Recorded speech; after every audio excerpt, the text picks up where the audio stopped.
اتفضل. بسم الله الرحمن الرحيم الحمد لله رب العالمين وصلى الله وسلم وبارك على نبينا محمد وعلى آله وصحبه أجمعين. طيب يا إخوان وأخوات, today we will start our discussion and commentary on the book Muslim Morals and Manners. And I have passed out a few copies of it, and we're working on getting a few more copies so that you can follow along until we can figure out how we're going to order the book. Again, the book is about $3 from Dar es Salaam, and so we just have to figure out how best to go about getting a copy for everyone. Should we collect it and one person will order it for us? We can do that later, but in the meantime, I brought copies. So we'll begin, inshallah ta'ala, with the objectives for the first section, which I have entitled Introduction and Clarification of the Gold Standard. Introduction and Clarification of the Gold Standard. And that will be covering pages 7 to 9. And the objectives for that section are as follows. The first objective, be able to define by example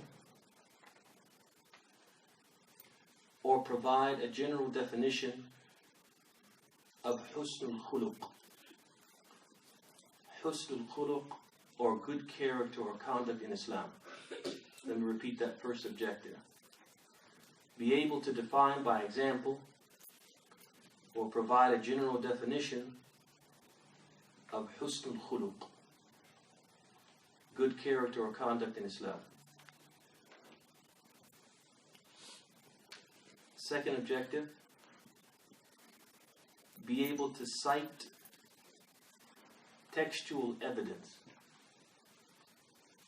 Be able to cite textual evidence for the virtue and importance of good character.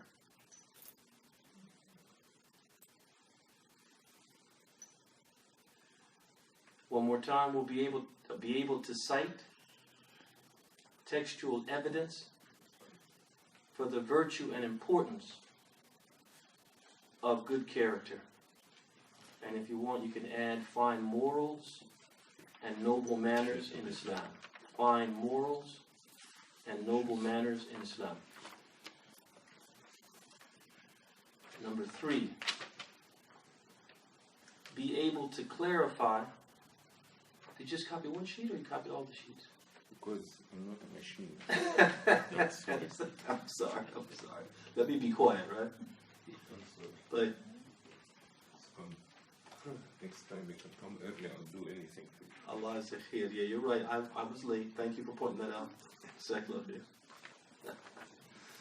But number 3, be able to clarify the 2 types of human character and manners. Be able to clarify the 2 types of human character and manners. Be able to clarify the 2 types of human character and manners.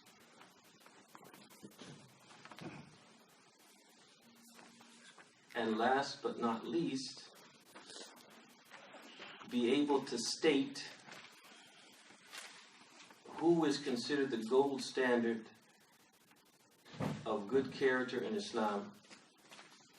Be able to state who is considered the gold standard of character in Islam and support that statement with textual proof. And support that statement with textual proof. I'll repeat from the beginning. Be able to state who is considered the gold standard of good character in Islam and support that statement with textual proof. We're good on the objectives? We're good? Do I need to repeat anything? Number 2, Abshiri. Number 2, be able to cite textual evidence for the virtue and importance of good character And if you want, you can add fine morals and noble manners in Islam. All good? Everybody good? Right. Alright, let's begin with defining good character. First objective. The early Muslims, ya akhwani wa akhawat, as-salaf, the early Muslims, they were in the habit of defining character, husn khuluq, by example. So they wouldn't give a wordy definition. It is this, it is that. No, they would give an example. Or they would give examples, and so people could understand through the example what it constitutes. And that might be because some words, you can't define them except by example. Like love. Try to define love. You can't. It's one of those things that you just know it when you see it, when you experience it. And you know examples of it you can point to. But those examples aren't love, but they're examples of what? Of love. So that may be the thing that they considered that this, you can't put a finger on it like that. But what? There's some manifestations of it. There are indications of it. And so they would point to those indications. So for example, Ibn al-Mubarak, he said that حسن الخلق هو بسط الوجه وبذل المعروف وكف الأذى. He said it is smiling or having a happy expression. Smiling or having a happy expression. Doing favors for people. And refraining from harming others. So he gave these examples. A person who does this and this and this, he's what? He's demonstrating good character. He gave these examples. But if we wanted to provide one of those, put your finger on it and give a few words that kind of define it, if we wanted to do that and give some type of comprehensive definition, we might say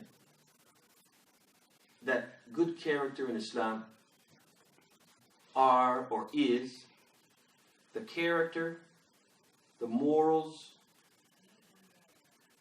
the behavior, and the disposition that people generally acknowledge as good. So it's the character, the morals, the behavior, the disposition that people generally acknowledge as good, and which every Muslim is expected to embody. And which every Muslim is expected to embody. So we said it's the character, the morals, behavior, disposition that people generally acknowledge as good. And which every Muslim is expected to embody. So if we talk about disposition, like a pleasant or cheerful disposition, everybody thinks that's what? Good. Everybody likes people who are pleasant, people who are cheerful. Wallah. So it's those characters, morals, behavior, dispositions that people say, yeah, that's good. And which Muslims are what? Expected to what? To embody that, to practice that. So that's the definition. But let's talk about the importance of this, the virtue importance of good character. Because with any topic, in order for us to really, really learn it, we need to understand why it's important. Because when you don't think it's important, you end up not paying attention. How many people are good in math?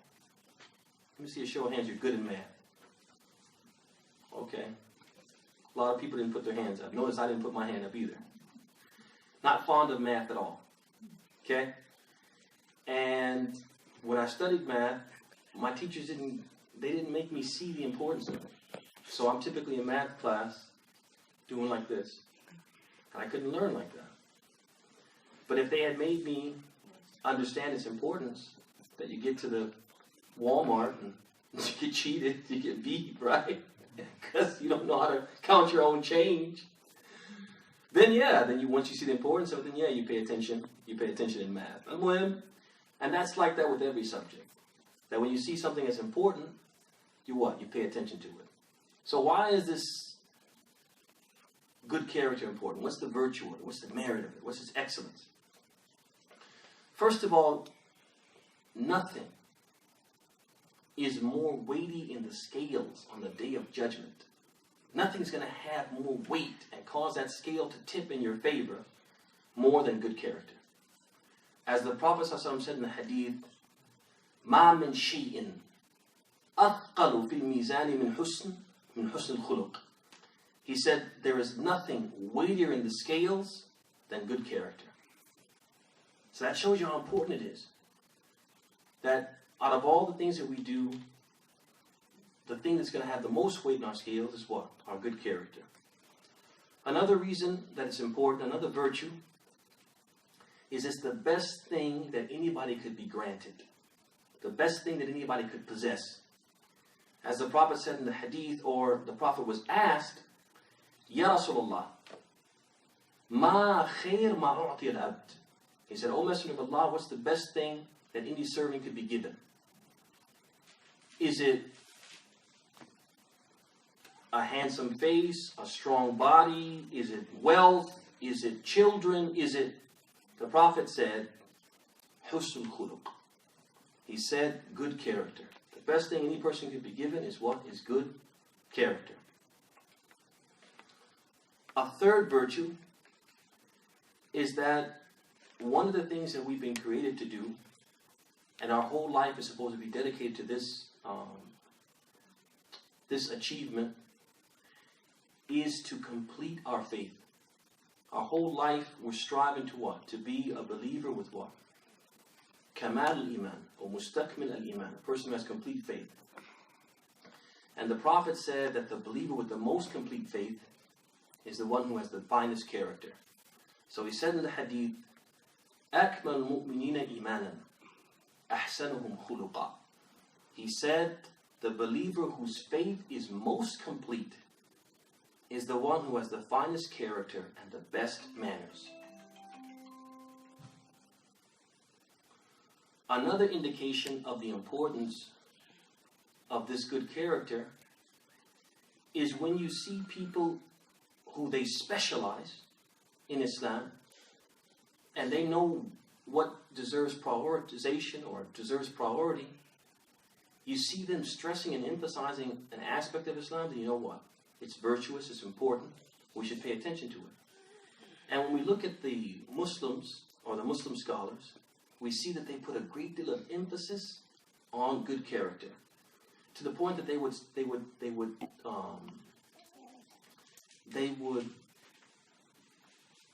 specify a certain part of their works just for that. They would dedicate, a certain part of their written works just for good character. So, for example, Al-Bukhari, he has this voluminous collection of hadith, right? Okay?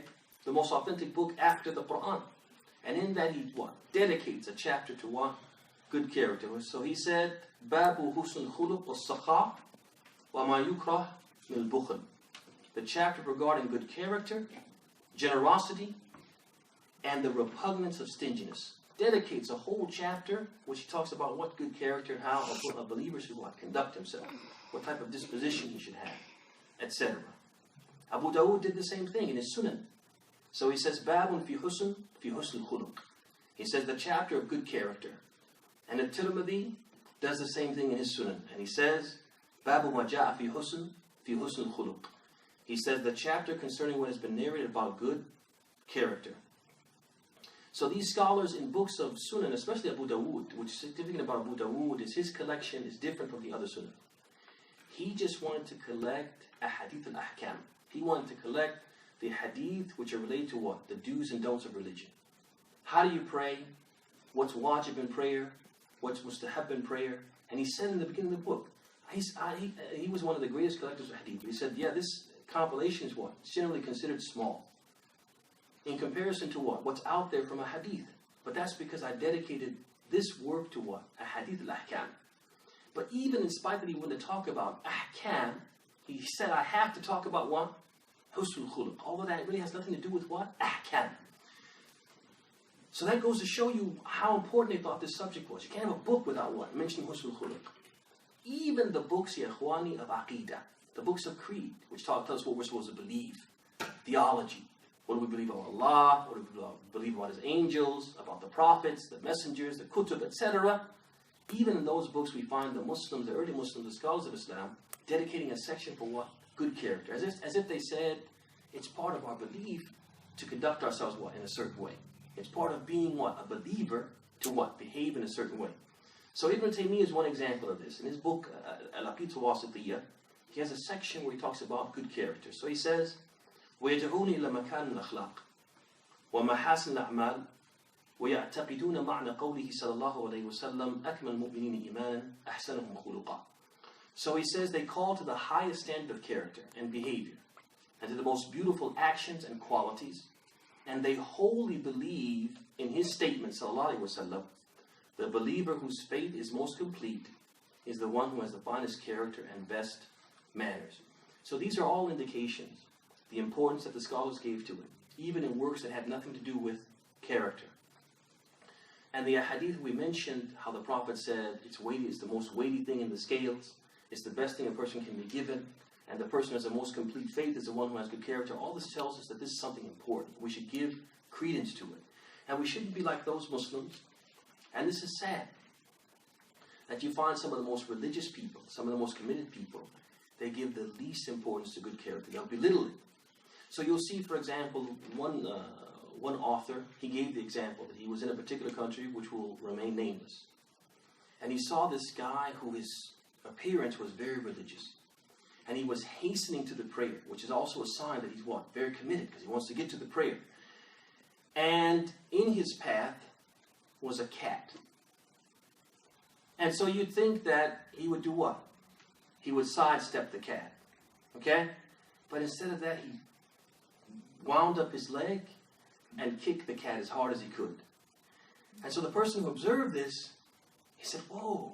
He thought this was a huge contradiction between what? His appearance and his apparent commitment, and then what? His behavior. And when people like this are taken to task, and they're taken up on this kind of thing, they'll be like, what's it matter? As if Islam is just what? It's prayer and fasting and looking religious. No, Islam goes what? Deeper than that. To the point the Prophet said the best of people, not the people who hasten to the salah, not the people who what? They have a big beard and a short though, but they're the people who what? Have the finest character. So we have to pay attention to this and see its importance, and see that we're not truly religious people if what? If we don't have this aspect of our deen together. We don't give it any credence. But the next objective that we had was we had to talk about the two types of human character. Two types of human character, morals and conduct, basically. So basically, human character can be divided into two categories. And the first category is jibiliya. Jibiliya. Which basically means natural or intrinsic. Natural or intrinsic. You have some people, Yahwan, they're naturally easygoing. They're naturally friendly. They're naturally patient. They're naturally honest. They don't have to make any effort. Effortlessly, they exude these qualities. They exemplify these qualities. It just comes natural to them. Somebody asks them for something, they what? They give it. They don't have to make themselves give it naturally. They're naturally generous. That's what we call jibiliya. It's natural or intrinsic. The second type of human character are the ones which are muktasaba. Muktasaba.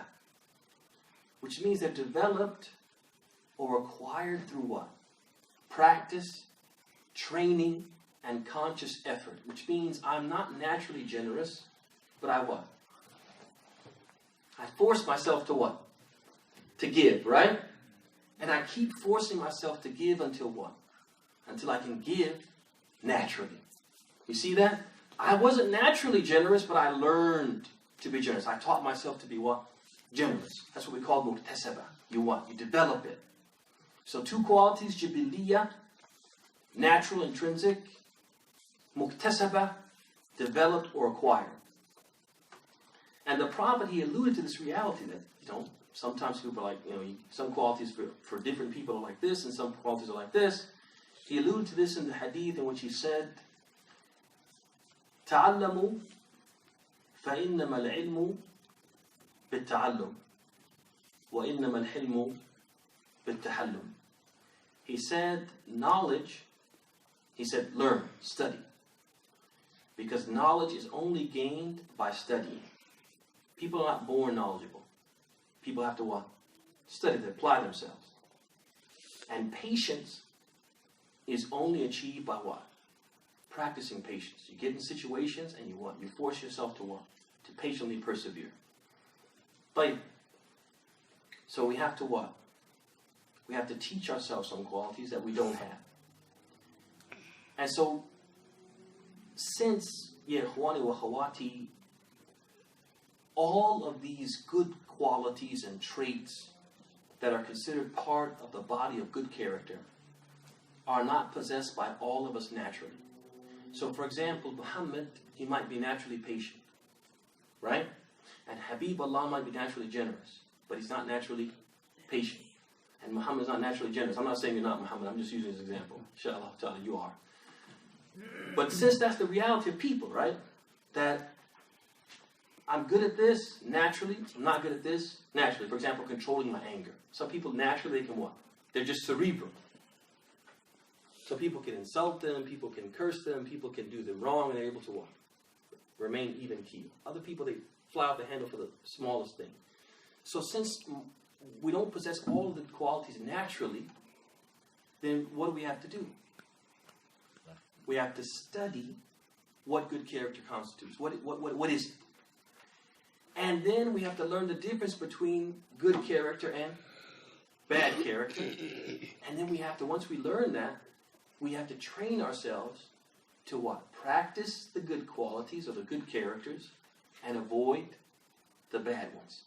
To, refrain from the bad ones. So that's why this topic, or another thing that makes this topic so important, that we're not going to have good character in a complete sense unless we learn it and we practice, force ourselves, train ourselves on those areas where we're lacking. So now we come to the last objective for this section, and that's the gold standard of good character. So the reality of the world in which we live is that opinions vary among people of different religious traditions, different cultures, different societies, and different social statuses. All of these differ about what constitutes good character, fine morals, and noble manners. And a good example is it befitting, is it okay for a parent to discipline their child by chastising them? Okay? Is this acceptable behavior? Okay? And you'll see that what? People are on different sides of the argument. Some will say yes, but, and they'll qualify. Some will say yes, absolutely. Some will say no, absolutely. Some will say no, and they'll qualify. And you guys remember the incident that happened with the football player Adrian Peterson about a year or so ago?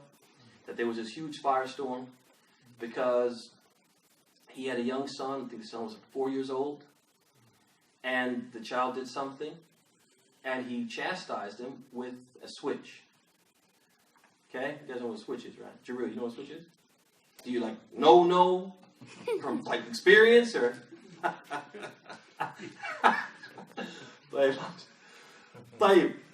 So he spanked him with what? With a switch, and it left some marks. So then you'd have people, and he's from the South, and that's how he grew up. And he felt like being raised in that way and disciplined that way made him what?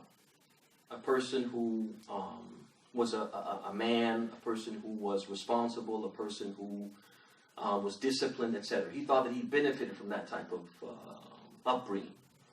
So you'll have people who will side with him and say yes. You have people who will say yes, but not a child that young. Some people say yes, even with a child that young, but not using switch. You have people on the other side who say what? Absolutely what? Not. Certain, no, never. You should never put your hand on a child, evident, no matter what the circumstances are. Some people say, okay, no, but. So you'll have people what? On both sides, and you had people on both sides of the argument.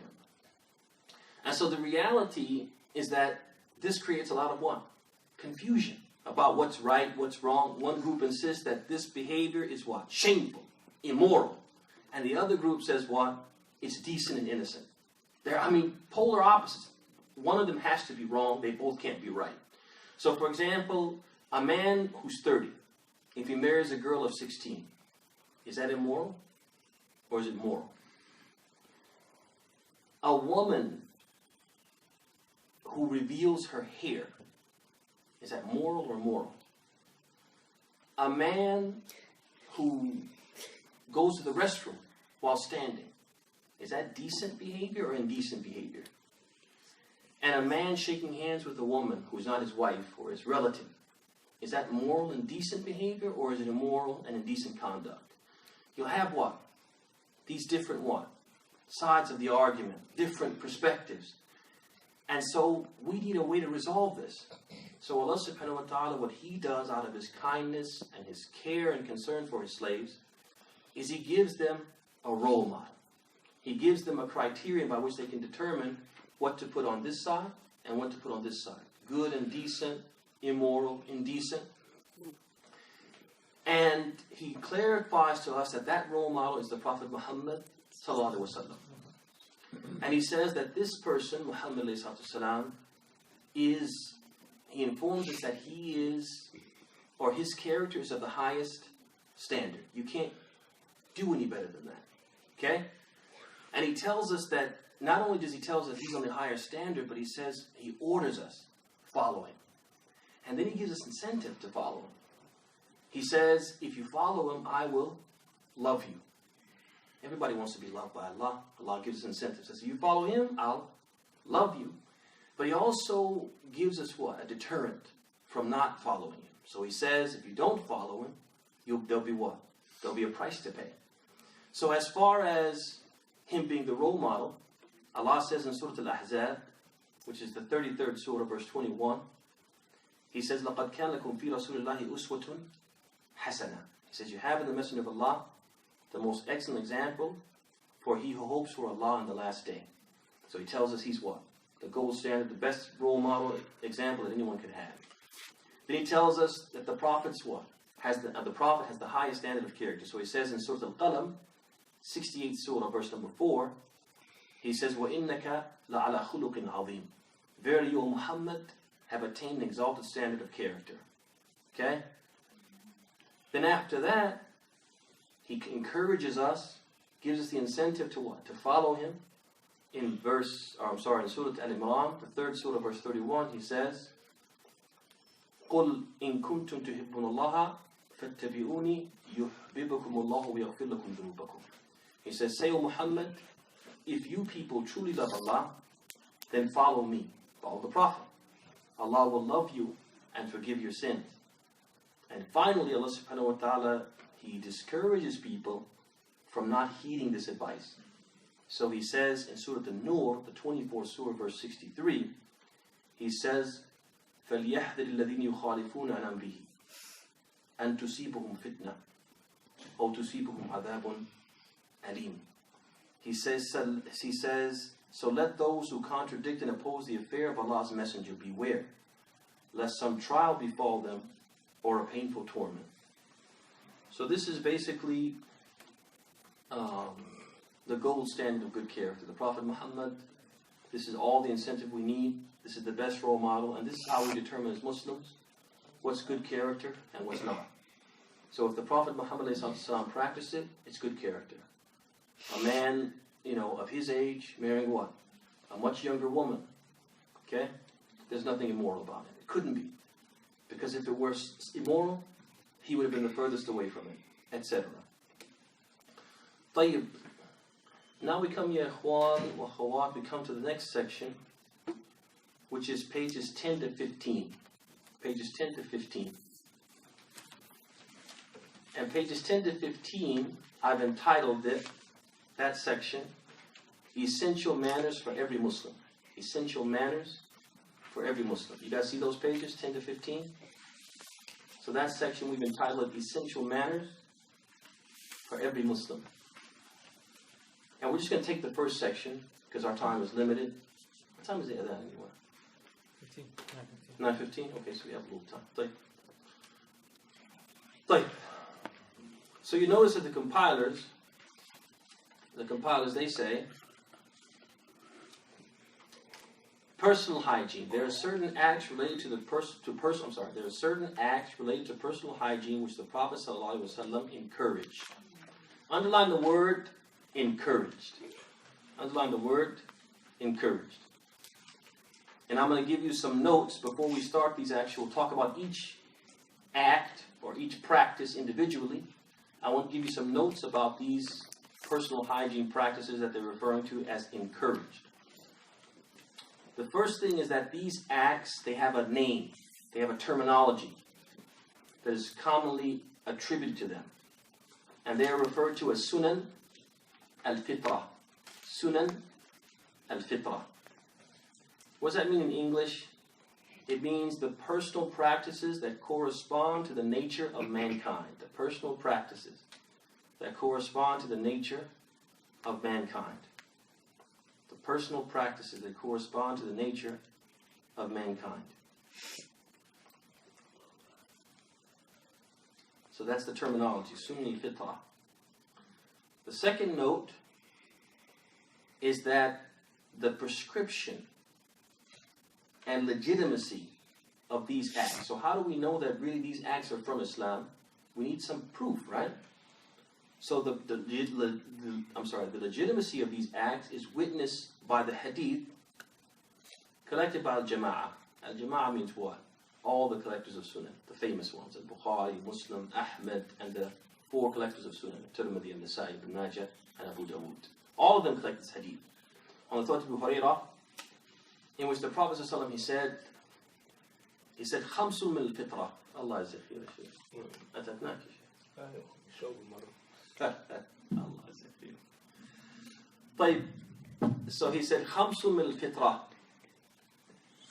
الختان والاستحداد وتقليم الأظفار ونتف الإبط وقص الشوارب. He said 5 matters are part of man's natural disposition. It's part of man's nature to do these things.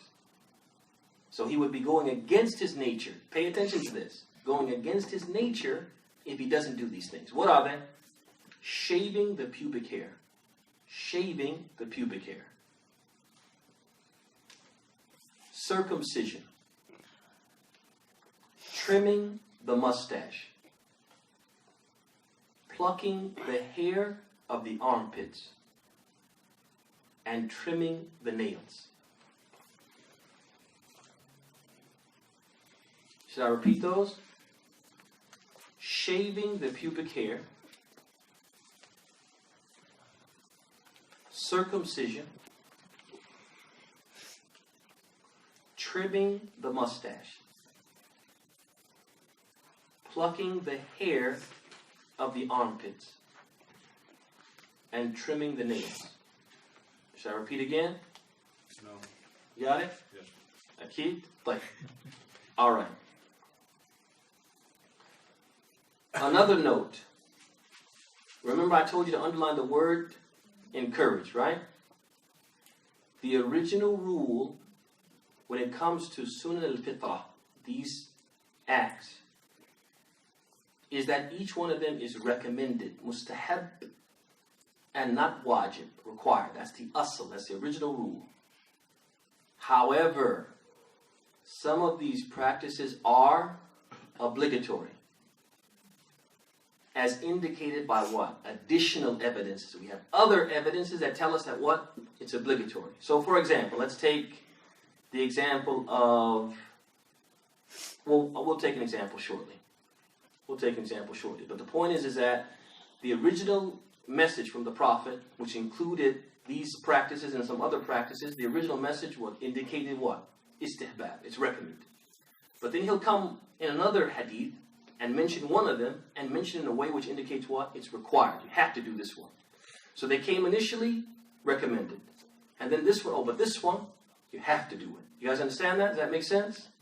So we have other evidences that point to the fact that this particular one from these acts is what? Is obligatory. Make sense? Yes. Mumtaz. The final note, before we go through them one by one, is that the original rule is that these acts are recommended for both males and females.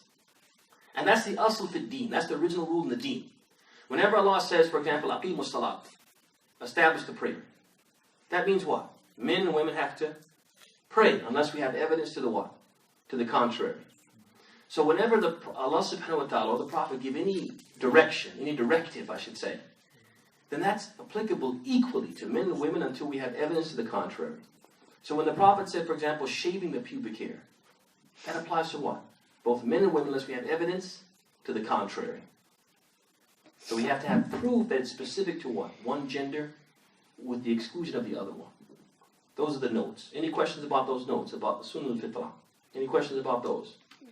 So let's go through them one by one. So the first one they mentioned in the book, okay, we'll read them together, all together, and then we'll go one by one. They said they include circumcision, trimming the mustache, growing the beard, regular removal of pubic hair, trimming the nails, removing underarm hairs, and brushing the teeth before prayer. Okay, so we're going to go one by one. The first one they mentioned is circumcision. Circumcision. So circumcision is required for males, recommended for females. Required for males, recommended for females. What's the proof that it's required for males? It's the athar, the narration that comes to us from Ibn Abbas. What did Ibn Abbas say? He said, "Al-aqlaf la tuqbal lahu salat, wa la tu'kal dhabihatuhu." He said, prayer is not accepted from the uncircumcised male, and his slaughtered meat should not be eaten. Prayer is not accepted from the uncircumcised male, and his slaughtered meat should not be eaten. But I want you to think about this. He says prayer is not accepted. Who can ultimately determine whether the prayer is going to be accepted or not? Allah. Okay? So if it's Allah who's going to determine that, can Ibn Abbas say that without having proof from Allah via his messenger? Can he just guess about that? Can he say, it makes sense to me, just use reason? So when Ibn Abbas says something like this, you know he had to hear it from who? From the Prophet ﷺ. But so now this gives you the impression that what? That it's applicable to both, it's obligatory upon both what? Males and females, doesn't it? But Ibn al-Qayyim, he transmitted the ijma', the unanimous agreement of the scholars, that circumcision is only recommended for women. It's not obligatory. So the scholars are agreed that women don't have to what? Be circumcised. Okay? But they can be. But the next one they mentioned is what? Trimming the mustache. And this is mustahab, it's recommended, as indicated by the hadith of Abu Hurairah, which we mentioned previously. Khamsu min al-fitrah. 5 things are from the fitrah, and he mentioned trimming the mustache. So trimming the mustache is what? Mustahab, highly recommended. But number 3, they say what? Growing the beard. Growing the beard. Growing the beard is obligatory by agreement of the scholars. The scholars are agreed that a man has to grow a beard if he can. If he can grow a beard, he has to what? He has to grow a beard. Ibn Hazm, he transmitted the consensus to this effect, and Ibn Taymiyyah related it, and he confirmed its accuracy. He agreed with him that yeah, it's obligatory. What's the proof that it's obligatory? The proof is the hadith collected by Muslim and by Bukhari and Muslim, on the authority of Abdullah ibn Umar, in which the Prophet ﷺ, he said, Khaliful mushrikeen, said, be different from the pagans. Ihfu shawarib wa awfu liha. He said, be different from the pagans, trim your mustaches and let your beards grow. Right? Alright. Then they say, regular removal of pubic hair, trimming the nails, and removing underarm hairs. All of those were mentioned in the hadith of what? Abu Hurairah, that we mentioned previously. Khamsun min al-fitrah. 5 things are from the fitrah, and he mentioned those 3 things. Now the question is, are those obligatory or recommended? So for example, does a person have to remove their underarm hairs? Does a person have to clip their fingernails? There's a hadith collected by Muslim authority of Anas, in which the Prophet ﷺ said, وَقَّتَ لَنَا فِي حَلْقِ الْعَانَةِ وَنَتْفُ الْإِبِطِ وَتَقْلِيمُ الْأَظَافِرِ وَقَشُّ الشَّوَارِبِ أَلَّا نَتَجَاوَزْ 40 يَوْمًا.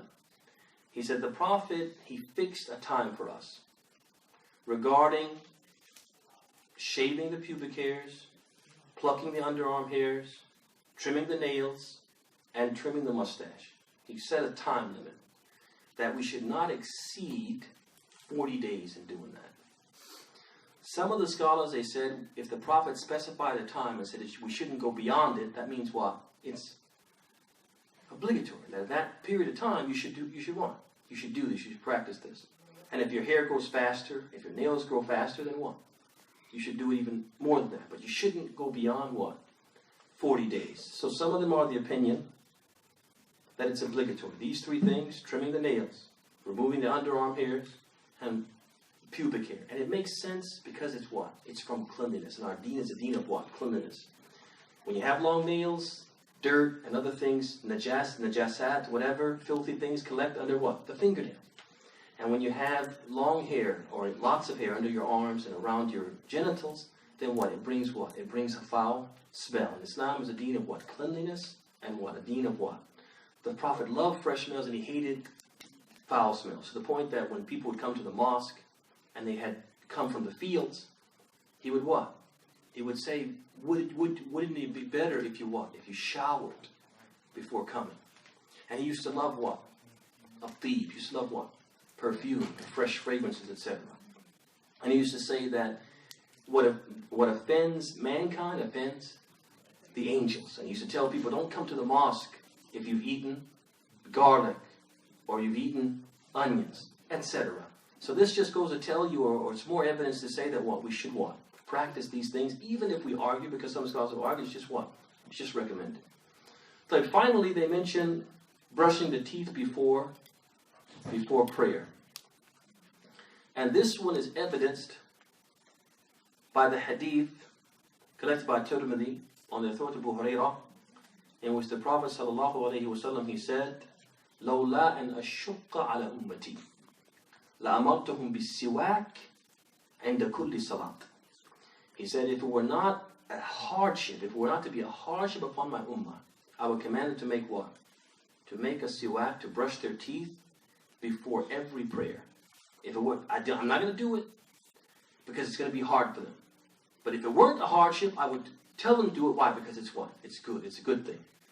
But not only is it good to do this before the salat, or when you're about to pray, but it's good what? Throughout the day. That a person should do what? A regular practice of what? Brushing their teeth. With a toothstick, with a toothbrush and toothpaste, with what? With dental floss. A person can take their garment and, whatever. But a person should make effort to what? To keep their mouth clean and smelling fresh. And the proof of that is the hadith collected by An-Nasa'i and Ibn Majah on the authority of Aisha, in which the Prophet ﷺ, he said, As-siwak matharatun lil-fam, mardatun lil-rabb. He said, as-siwak, cleansing the mouth with a toothstick, is something which will do what? Which will purify it. It's purifying for the mouth. It cleanses the mouth. Wa mardatun lil-rabb, and it pleases what? It pleases the Lord. So the fact that it pleases Allah means to what? It's encouraged all the time, throughout the day, not just at prayer.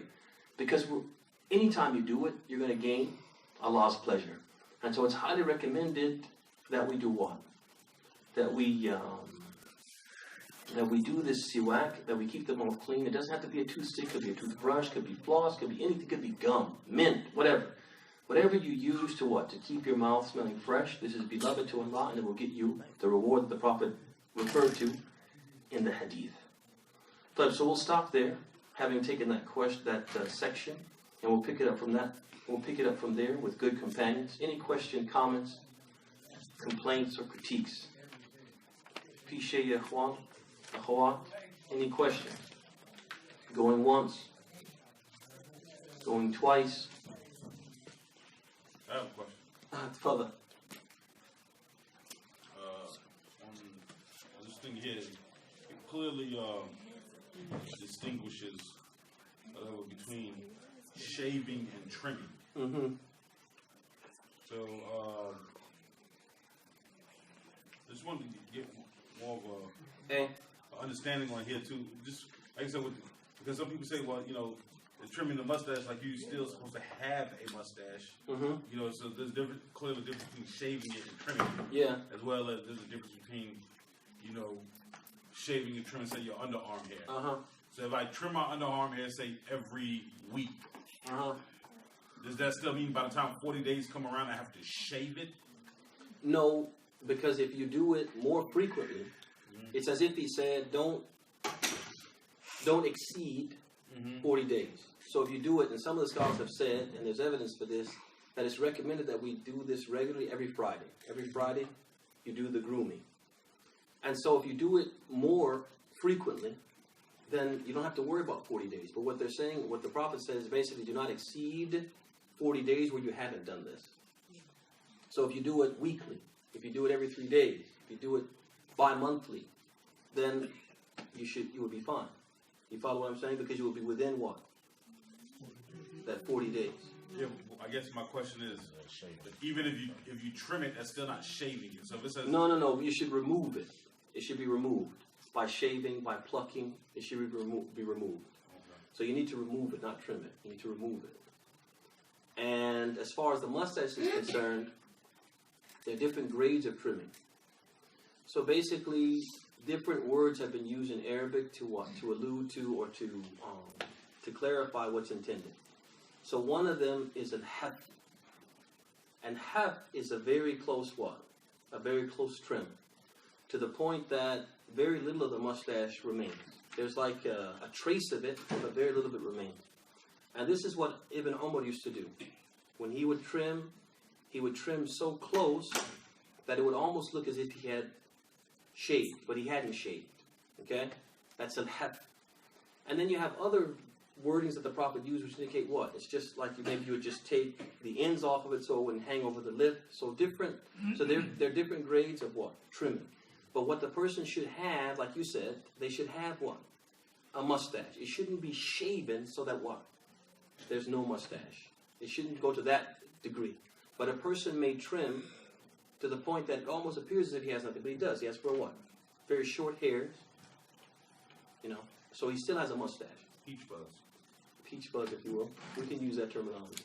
موضوع الأقلف بس ما نبغى نفتحه الآن مع قول ابن عباس اللي هو قول صحيح ولكن ليس عليه إجماع بمشاهدة موضوع أهل الكتاب منهم الأقلف وغير الأقلف وتقبل ذبيحتهم. فبس يعني هو ليس اعتراض ولكن والله كلامه يعني ما دام صحيح الكلام صحيح وما دام ما في صحابي خالفه يعتبر إجماعا. وما يدريك أن الصحابة ما سمعوا بها. يعني لو سمعوا وخالفوا لو وصل إلينا. بس يعني عدم قبول إلا أنه يقول من باب الترهيب وليس من بعد يعني فعلا. نعم أنا فاهم يا شيخنا لا شك أن يعني قول ابن عباس من باب الترهيب لا شك. لكن القول يدل على شيء يدل على وجوب الختان الوجوب ولكن إنه لا تقبل منه الصلاة فمن يعمل مثقال ذرة خيرا يرى ومن يعمل مثقال ذرة شرا لكن هو مثل قول النبي عليه الصلاة والسلام أن شارب الخمر لا تقبل له صلاته نفسه هذا مستاش ولا ما هو مستاش أنت عندك؟ إيه مستاش أكيد طيب ماشي. Have a good day. Thank you. الله يبارك فيك. جزاك الله خيرا. Going one, going two. Go on. Thank you. بارك الله فيك.